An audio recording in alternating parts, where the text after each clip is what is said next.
What's up? It's Tom Frobing from TwinsDaily.com and the Twins Prospect Handbook, which is available now. You can find links in the description. And I thought I'd recorded another video on Josh Donaldson, just highlighting some of my favorite things that have been pointed out in the coverage since he signed. I already recorded kind of my reaction video. I do have one thing to add toward the end of this video that I think is interesting. But first off, I just want to lead off with at Twins Daily, Matthew Trueblood. He notes that of Donaldson's 15 runs saved, 10 of them have come on balls to his left, so towards the shortstop. Well, we know that Jorge Polanco is unfortunately one of the worst defensive shortstops in baseball. So the fact that Donaldson is not only an upgrade at third base, but he is particularly good at going to that direction, that makes him even all the more valuable as a defensive upgrade, in my opinion. And like I said, we're all excited. We've been thinking about Donaldson. Trueblood's been thinking about Donaldson a lot. Twins territory, we're hearing about him. It's amazing how quickly some of these products are already coming out with Josh Donaldson on them. Check this out. And as you can see, this was such a big signing that Topps, they had to get right on top of it. They rushed out Josh Donaldson cards on the Twins.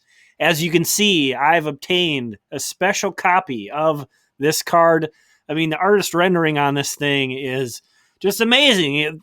I don't know how they can turn around a face. It's such a dumb joke. I'm taking offers on that card, by the way, if you want to hit me up. But the other thing, I want to check out a couple of national outlets, MLB Trade Rumors and FanGraphs, to get a little bit of an outside perspective. This one I thought was really good. Trade Rumors did a poll. Broken down like this is tough for me because I'd probably give it an A- or a B+. So I'm going to actually bring it down to a B. I think it's tough to call it an A because there is a lot of risk at the back end. Obviously makes a ton of sense for the Twins. An A move for 2020, no doubt. But I'll give it a B, and we'll see what the voting looks like right now. So almost 26,000 votes. Again, lots of fans, big fan base, lots of readers. So 40, that is actually the B that I voted for, is leading by quite a bit, and actually A. So most voters are saying it's either a B or an A, which kind of surprises me because, we've all been there as Twins fans. Everybody, if your team doesn't sign a guy, it's like, wasn't that good. too much money. They overpaid. So I was expecting a lot more C votes, but hey, go head over to MLB Trade Rumors and vote in that, or, let me know. Am I wrong for giving that a B? What would your grade be on that signing?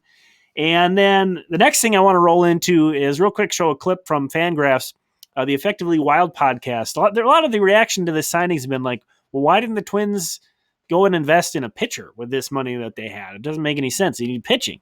Bomba Squad, 307 home runs, new MLB record. What's with that? But Ben Lindbergh of the Effectively Wild podcast made a good point just about sort of outs and runs and wins in general. Check it out. They didn't get all of the starting pitching that they wanted to get, but runs saved in the field are as good as runs prevented on the mound. Runs added at the plate are as good as runs prevented on the mound. They're all runs. They're all wins. So this makes the Twins better, and it makes the AL Central suddenly even more exciting. So again, that was on the Effectively Wild podcast on FanGraphs. And then here is kind of my last final thing I wanted to add that I didn't get to in my original video, was that the Twins are getting very old all of a sudden. As you can see here, these numbers up at the top are referenced from 2019, and those are from Baseball Reference. The Twins are right around league average in terms of weighted age. And now if you look at who's departed, who were, I guess semi-major contributors, or at least major additions last offseason, and compare them to who they've added this offseason, check that out. This is going to be their age on opening day this year. All these are guys who've departed from the Twins. Blake Parker was a little earlier than the rest of these guys, but I wanted to include him because he was one of the major additions, I guess you could say, of the last offseason.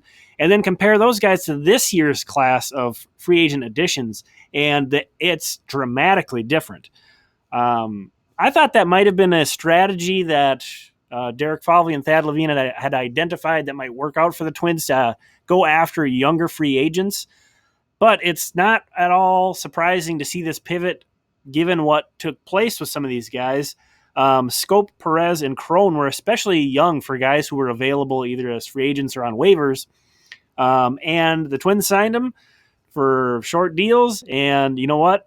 even though they were younger and you felt like they may have another step to take in them, they really performed very similar to their career normals, basically, up to that point. So, back to the drawing board, and they kind of did a pivot, and I don't know if this was intentional or just the way it worked out, but they've gotten a ton of guys who are getting up there a little bit, but who have more of a track record. Now, Homer Bailey is maybe not a guy you could say that in particular of, since he had a really rough stretch prior to 2019. But all these other guys, when they've been healthy, they've been really good, and teams just continue to bet against, Sergio Romo and Tyler Clippard to keep going, and they just keep going and keep putting these amazing seasons together as bullpen guys. So it's kind of interesting to see the Twins sort of bet on, well, maybe this guy does have some more left in the tank, or maybe Josh Donaldson is going to be good until his late 30s. Maybe 40-year-old Rich Hill is going to be a thing. So an interesting thing. I just wanted to share that. Does that concern you, or do you think there's enough depth on this team to cover? That's the main concern with the older guys is injury concerns. But we know Rocco rests his guys. He's big on rest and recovery. We got Nelson's got the nap room. I mean, they're going to have to put in like 4 or 5 more of these nap rooms for these guys.